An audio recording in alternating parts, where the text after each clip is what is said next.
Ketika seseorang di dalam kalbunya tertanam rasa cinta kepada Allah, pasti dia akan timbul keyakinan akan Tuhannya tadi, maka dia akan mengarah kepada Allah dan dunia akan ikut bersamanya, dekat kepada Allah Subhanahu wa Ta'ala. Makanya usahakan. Makanya Buya mengajarkan sama bapak-bapak yang sudah mendapatkan talqin, kalau menurut bahasa intelektual direvisi yang awalnya zikir Satoriyah yang dibawa oleh Syekh Abdul Rauf, lalu ke Syekh Abdul Muhyi, lalu ke mursyid-mursyid yang ada di Pulau Jawa, itu dulu masih pakai tasbih. Jadi supaya apa? Supaya satu kali ucapan zikir awal dengan santai, dengan perasaan bisa tembus ke dalam kolbu awal. Karena satu kali zikir yang tembus kepada kolbu lebih utama daripada 1000 zikir yang cuman sebatas lisan saja. Tapi mohon maaf tidak meninggalkan daripada metode thariqah yang lain. Karena ada thariqah yang lain yang dia melaksanakan zikir dengan memakai hitungan, itu adalah beda metode saja. Tapi yang kita bahas adalah metode kita. Seperti itu. Yang contohnya yang sekarang hadir mungkin ada yang dari thariqah Naqsabandi, bukan berarti Buya menyinggung, tapi Buya lagi membahas inilah thariqah yang Buya bawa. Seperti itu, dia tidak menyinggung seperti itu. Dengan menghilangkan bilangan tasbih supaya awak lebih santai, supaya bisa tembus ke dalam kolbu awak dan awak tidak mengejar daripada jumlah seperti itu. Tetapi awak lebih fokus kepada bagaimana ucapan yang diucapkan oleh lisan, zikir yang diucapkan oleh lisan itu masuk ke dalam kolbu awak dan bergetar di dalam lapisan kolbu tersebut. Jadi awak bisa belajar konsentrasi di dalam beramal seperti itu. Lalu ketika orang itu bisa tembus, lalu dia terus mendobrak daripada lapisan-lapisan kolbu tadi, maka dia akan bisa sampainya dia kepada makrifat, mengenal kepada Allah Subhanahu wa Ta'ala. Karena kolbu kunci daripada semua. Lalu yang kedua, ketika kolbu itu sudah didobrak oleh zikir tadi, maka sampailah zikir itu kepada lapisan kolbu.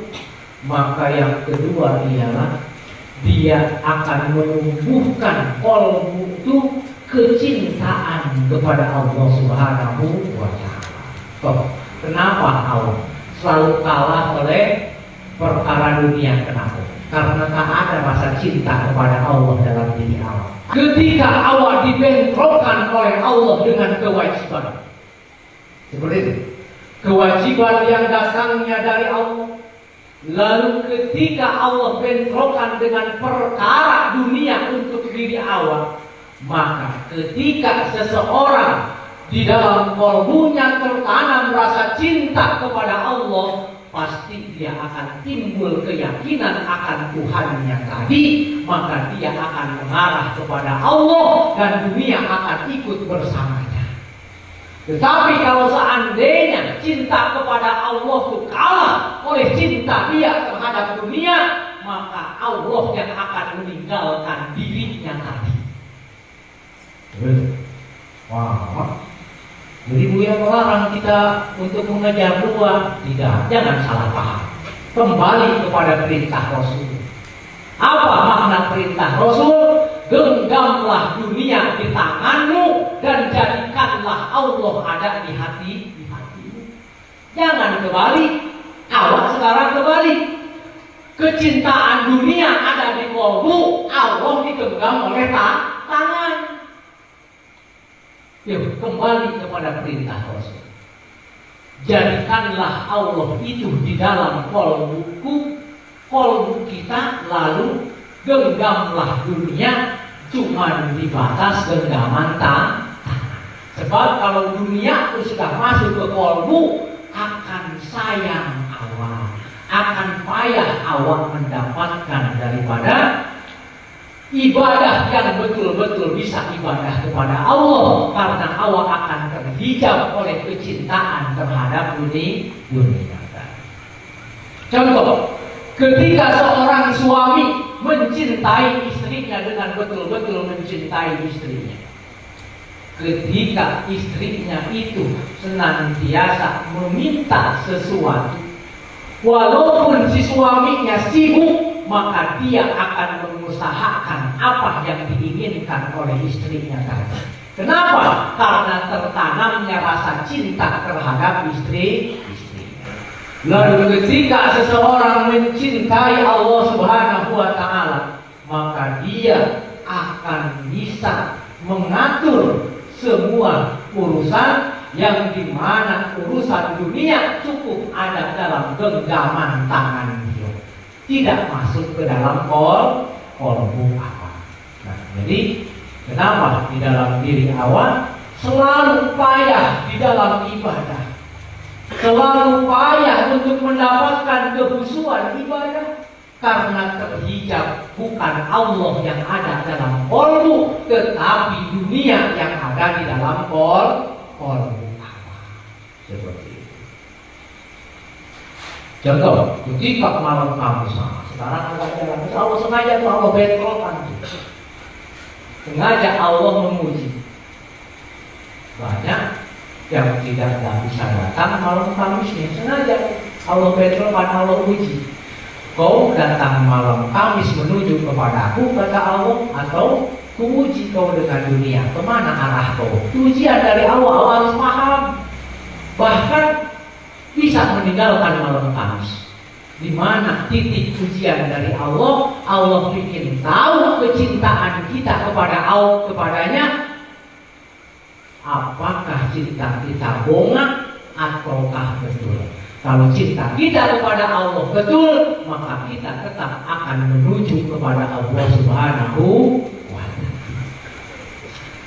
Lalu yang ketiga, ketika senantiasa orang yang sudah tembus zikir kolbu, zikirnya kepada kolbunya tadi, maka dia mendapatkan yang ketiga perolehan dari Allah, ialah tertanamnya rasa malu kepada Allah Subhanahu wa Ta'ala.